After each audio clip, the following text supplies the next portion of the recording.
Welcome back to Unleash Your Healthy Self. I'm Brent Livesay. I'm a biologist, but today I'm acting as an interviewer for Dr. Cameron Bishop, who is our expert on acupuncture today. We want to know how acupuncture works, and we're in a Western context here. I'm in the United States, and I think of acupuncture as something that is Asian. So, how can you explain to me as a Westerner what acupuncture is? How does it work? Well, that's a good question. There's a lot to unpack there. There's a research, there's an Eastern explanation, a Western explanation. And the Western theories have quite a few. One theory is called the Splinter Effect theory, which basically says the body has an immune system response to the skin being penetrated. So, for example, if we're walking down the beach like we do a lot, and we step on something sharp and it cuts through our skin, our body has an immune system response. The skin or the brain or both say, we have a problem here. They cut off blood flow to the area so you don't bleed to death or lose too much blood. And it also cuts off the blood to that area so contaminants don't circulate through the rest of the body. And during around that 20 minutes, the body gets white blood cells and the lymph all ready to go down, send an army down there to heal it. And the body goes down there, and for 2 to 4 hours, the body cleans up that area and initiates healing. So one of the things that's going on with acupuncture is locally your body's having an immune system response. You're drawing attention to the body. Say you have a sore back or whatever, go fix that area. So that's a local response. We know there are other local responses. The needle will actually go around the skin. The body actually does some other strange things like releases nitrogen. And I was wondering, why would it release nitrogen? And then I kind of figured out maybe it's getting more oxygenated. So more oxygen in the area would help the body. So also that's local, but also distally to those areas, or just if you're not treating pain or an injury, the body has other reactions to acupuncture points. So strong acupuncture points have more delta nerve fibers, which have innervation, which tell the brain to release neurotransmitters, and neurotransmitters and other chemicals can regulate your organs and your pain regulating hormones and so forth. So there are some points that we know we can scan the brain, and if we put a needle in, um, it'll affect different parts of the brain. And it always does it, so we can have clinical laws. So there's a famous point here that we use for heat in the skin or heat in the body. It works great on hot flashes and night sweats and itching and things like that. And we know when we put that point in there, in the brain, it actually affects the area where you have itching. So we also know stomach 36, we talked about new moon moxa. It's all kinds of studies that if you stimulate that point with acupuncture and or moxa, it builds up more red blood cells. And of course, the more frequent you do it, the stronger the effect is. There's some Japanese research out there by a man named Matsuhiro Denda. And Dr. Denda is a doctor that studies um, dermatology, the skin. And he has a couple books out. They're not in English yet, but it says the skin thinks. So, Western, we think the brain is one brain. Often in Asian cultures, the heart is the brain. There's a second brain. We call this hara in Japanese, but in English, we have it entera gut. So we know there's all kinds of links between the brain and the gut, serotonin, vagal tone, all kinds of things like that. But what Dr. Denda is stating in his research is the third brain is the skin. And the skin actually has, beyond peripheral nerve stuff, sensors. And these sensors can sense light, color, pressure, oxygenation, um, and all kinds of other things. And of course, touch. So it's pretty amazing research coming out. So we know somehow there's a connection between the skin, the largest organ in the body. When you think about it, it's an organ, it's the largest one. And when it goes into our mouth and into our guts and everything else, those are connected. And the only thing that really touches air is our skin and our guts going through. So There's a lot of research out there, a lot of interesting stuff. For example, there's over 12,000 studies in English on acupuncture and how it works. So let's compare that. That's way more than chiropractic, and it's more than physical therapy. And that's just the stuff that's been translated in English. There's quite a bit more that hasn't been translated from Korean, for example. There's a whole wealth of knowledge there. And of course, China and other Asian countries, and even Europe. France, Germany, and the Eastern European countries are doing their own research. So there's a lot of stuff out there. And probably if your healthcare provider doesn't believe in acupuncture, you probably need a new healthcare provider because they haven't been reading their medical literature for the last 50 years or so. So I don't know if that answered your question, but there's a lot of stuff out there about acupuncture and Western medicine. So it sounds like a lot of what you're talking about is based on the idea that the skin is a sensory organ and is able to respond to the acupuncture needle, in this case, piercing the skin. Because I know a lot of times when I'm receiving acupuncture, I don't really feel the needle. So it's not like a big pain issue, but it's the fact that the skin is a highly sensitive organ and is able to detect even a small needle going into a Right. very specific point that has a history of being able to affect certain parts of the body. Yeah, there's an idea of Dachi, which is something that's been in the acupuncture literature for, hundreds, if not thousands of years, and actually thousands of years. So, and it's been researched more last 150 years, and it's the idea of who should feel the needle. Is it the practitioner or the patient? And it's kind of evolved over time that it more should be the practitioner, the acupuncturist should feel what's going on with the tissue, that the tissue grabs on, there's a rotation, this kind of idea. And also, as the needles have improved, there's less, sensation to the patient, or none, which is how I work. There's also another interesting thing going on with that is that this there's a little bit of research going on. More will come out because it's difficult how to measure that. How do we measure that? And that research seems to be if there's no pain on insertion, we actually have more of an endorphin effect to the body, which seems counterintuitive, kind of strange. And then the other issue that you brought up was the splinter effect theory. Right. And what I got out of that was the idea that whenever there is an actual splinter, there is a response from the entire body moving to that area. Exactly. So in acupuncture, if a needle is inserted, there can actually be effects coming from all over the body or stimulated all over the body, perhaps in the brain, as you mentioned that through imaging, certain areas of the brain will light up when certain acupuncture points are activated. Exactly. And also we have blood level changes. So we know the over time hormones will balance, and uh, endocrine system, will balance, and also pretty right away we'll have things like neurotransmitters change. Also, we'll have different responses. Parasympathetic response, which is the vagal tone, will improve. Cardiac variability will improve. Respiration will improve. Things like the bowels might start working, become active. They start gurgling. Then we know that's the transverse colon moving. There's a relaxation response.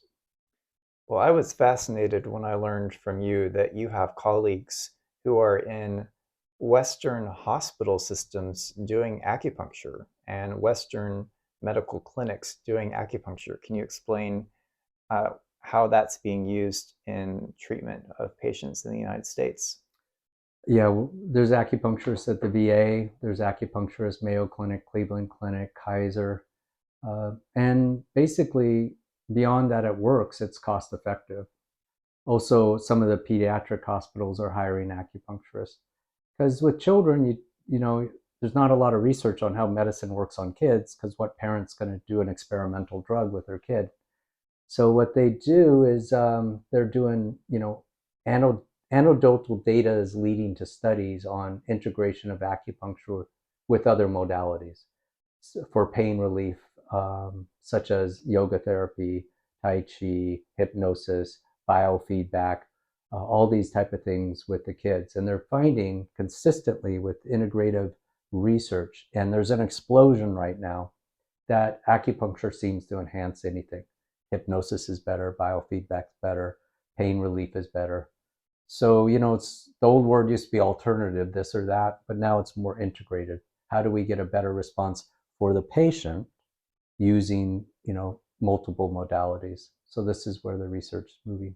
Now, when I was in China, I lived in Japan for 4 years, but when I lived in China, I worked at an integrative medicine hospital, and they had already put into their system, which we don't have here at all, that if you had a serious problem, on day one, they give you every blood test, every, orthopedic test, whatever imaging they had to do. So they ruled out everything day one. Then they put together a plan, which was often daily acupuncture, could be daily, their equivalent of physical therapy, and herbal therapy, Western medicine therapy. They use multiple modalities on the patient, and they did them daily for a month. That was their baseline. That was their standard of care. We don't have anything close to that. So, often what frustrated me as an acupuncturist, we had someone with a very serious condition that they really needed a month of therapy. And of course, nobody's going to do that in the States. It's cost prohibitive. Insurance companies aren't going to do that. But they would give acupuncture one try. And it just wasn't appropriate and so forth. So maybe someday we'll, catch up to the Chinese with their concepts of care. I think that's a major point, is that acupuncture may not be a once a week type of treatment to get the result that you want. It may be a once a day treatment. And there are considerations of timing as well when you're considering the efficiency of, or the effectiveness of, any treatment. Right. Like if you're taking a pharmaceutical, they tell you to take it once a day or take a shot once a week. Right. So there are certain Yeah. prescriptions for acupuncture as well, and we're not always able to do that with the cost and figuring out how to get to the acupuncturist that many times with work and everything Right. in our culture. Yeah. For example, if you're depressed and they give you some, whatever medication, you take one, I'm still depressed, it doesn't work. Well, you're not taking it right. Same with, antibiotic or something like that.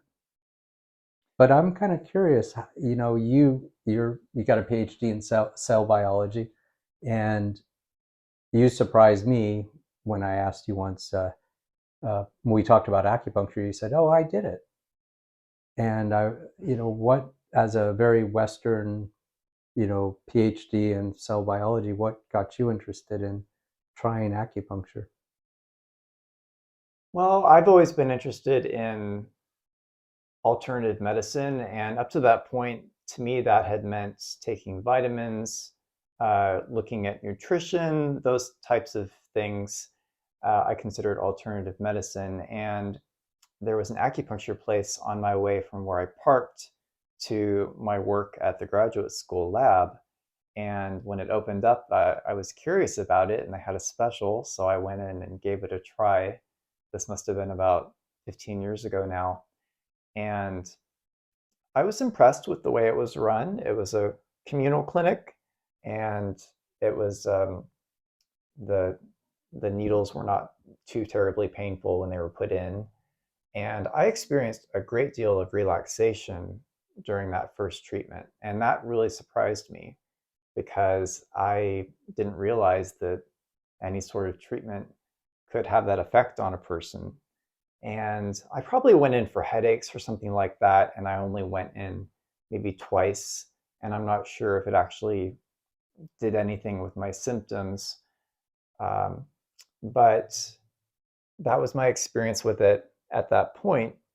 And I grew to be interested in a great deal more alternative therapies by the time I met Dr. Bishop and learned about his reputation in the state we're in.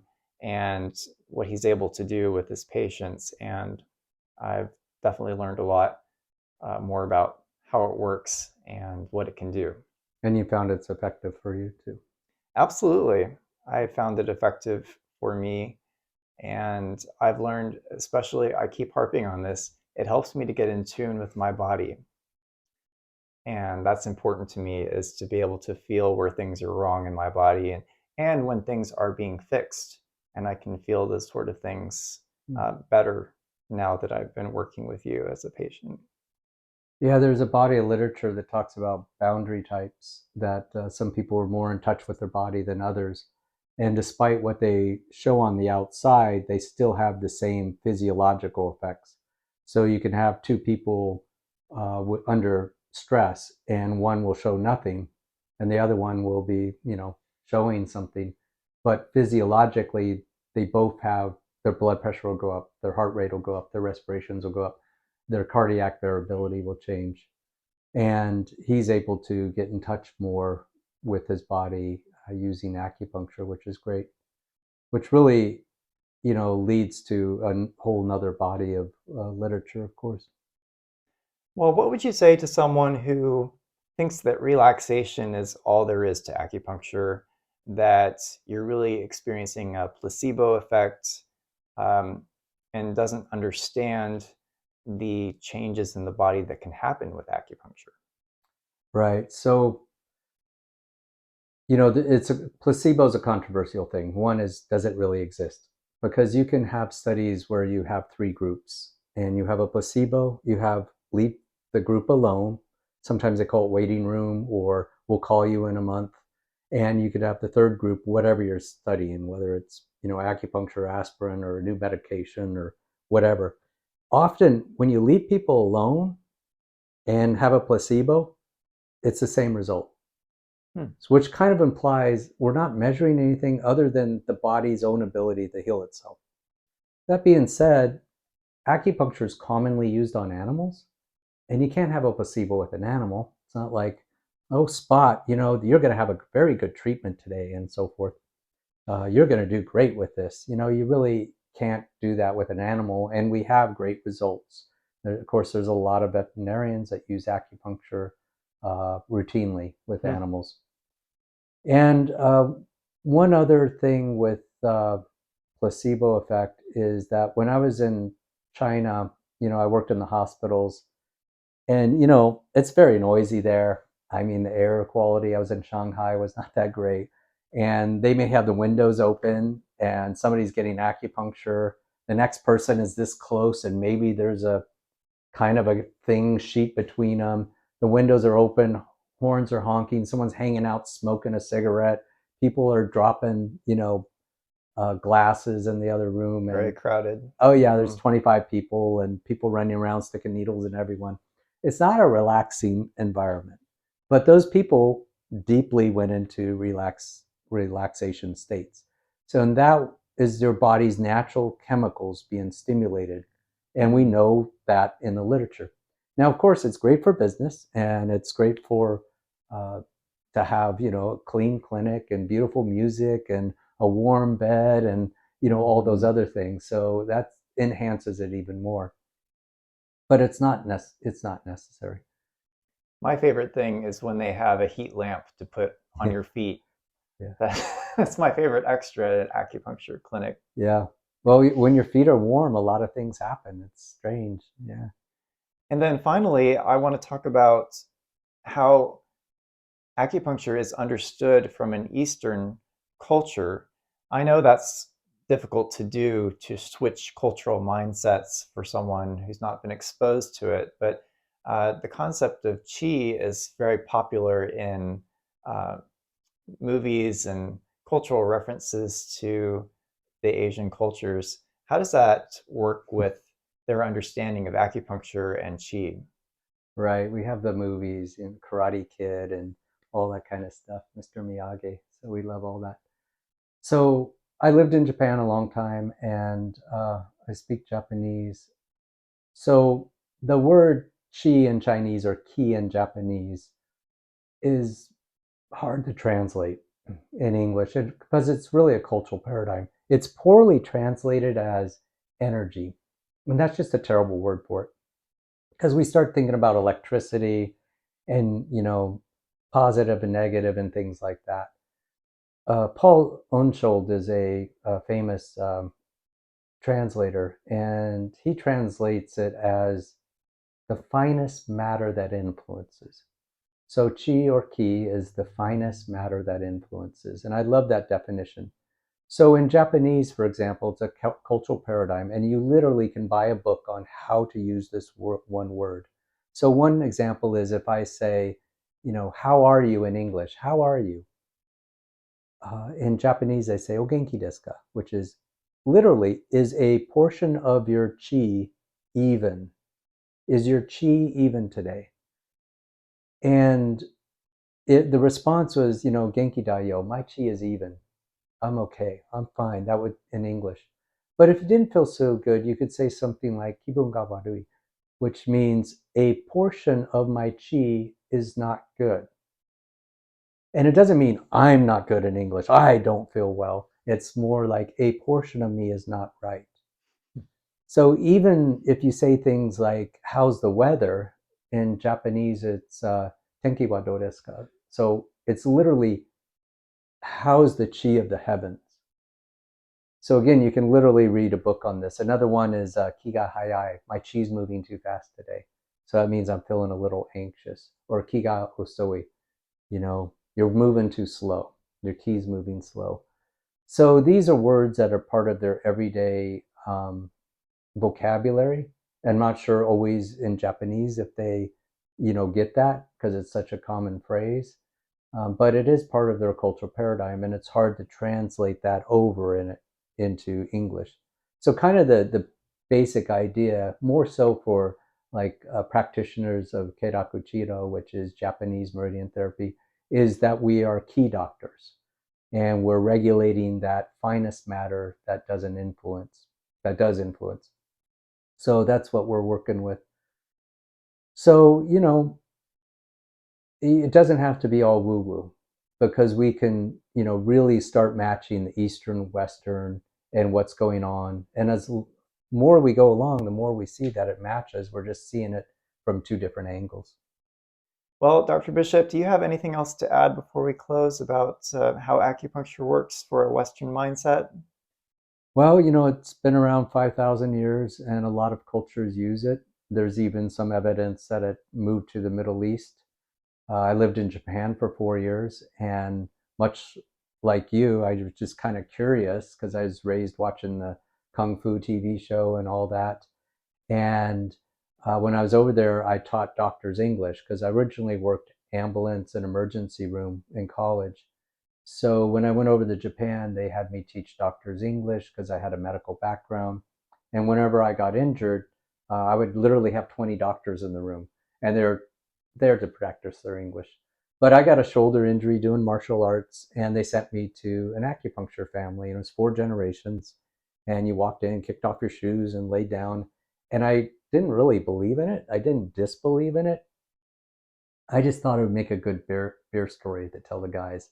That was really like my intention. Like I was going to go back to the expat bar and say, "Oh yeah, I tried this acupuncture stuff." And this is before the internet, so I kind of was amazed that it worked. And I went back to tell my Japanese students and some of my fellow Americans and uh, Australian friends and New Zealand friends and British friends and Canadian friends. And like, I just discovered the greatest thing ever. Mm. And they all kind of looked at me like I was an idiot. It's like, yeah, we all do acupuncture. And even with Japan, there's not a lot of research to prove acupuncture because it's been part of their culture for 1,400 years. It's a part of their culture. Why do we have to prove something that we know that works? Mm-hmm. So there's certainly that aspect of it that's interesting. There you have it. Acupuncture is an amazing modality, and I just love learning more about it, especially from Dr. Bishop, who explains it so well and has those intuitive skills of feeling the needle, feeling the chi, and it's just fascinating to watch him work. So we want to thank you for watching, and we'll see you again next time.